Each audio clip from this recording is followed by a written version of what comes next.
Endgame left with Thor giving the kingship to Valkyrie on Earth, and Thor was in a pretty emotionally complex place at the time. Fans have been really excited for Thor Love and Thunder for quite some time and have been looking to see anything as far as new information is concerned with this film. And finally, it looks like we have a bit of really interesting stuff to talk about, so we wanted to jump into this story and take a bit of a closer look. But before we dive into it, quick Marvel trivia question for you. Originally, Tom Hiddleston auditioned for a different role before he was cast as Loki. Which character did he audition for? Stick around to the end of the video and leave your guesses in the comments down below to see if you were correct. And let's go ahead and jump back into this.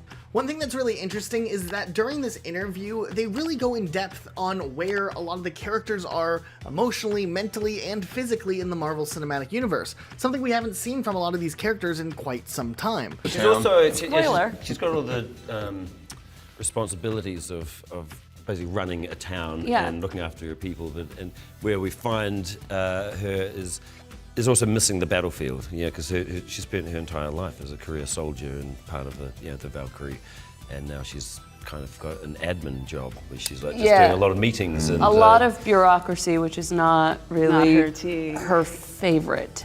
Out of all of the major Marvel Cinematic Universe series that we've seen 3 Iron Man movies, 3 Captain America movies, even 3 Spider-Man movies, though we haven't actually seen any Marvel film go into the 4th in a series, with the exception of Avengers, really. So it is kind of interesting that Thor is the first movie to get a standalone 4th film. You have the most of any? Yeah, no one else has done 4. It's going to us, eh? No, it's cool. I have loved playing this character, and every time I've done it, I've had an opportunity to do something different. Obviously, by the name of the title, it seems like the theme of love is going to play a really big role. And it's interesting how these actors and a director, in Taika Waititi's case, kind of approach this concept. You know, there is love in this film across the board.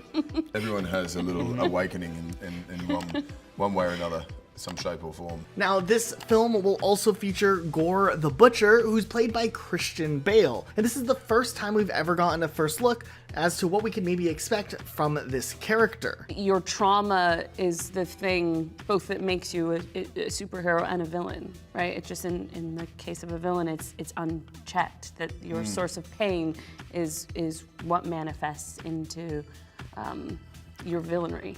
And I think he captures that so well. Also, during this interview, there were some great moments where they just in general sat down and talked a bit about what they think the film will be like and what people will take away from the film.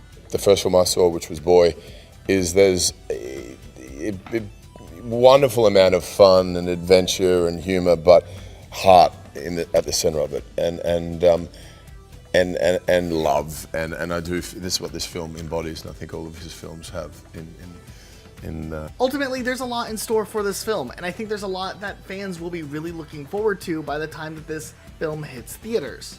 And real quick, in regards to our Marvel trivia question, if you guessed Thor, you would be correct, though they didn't think he was quite the right fit for the character. He's at the gym. He's been back to training, yeah. Oh, I'm digging that. Adjusted his regimen from Xbox to Xbox. So what do you guys think? Do you think Thor Love and Thunder will live up to the hype and expectation? Let us know your thoughts in the comments down below. Be sure to subscribe and notifications on for more videos. That's it for today, though. We'll see you all next time with a brand new video.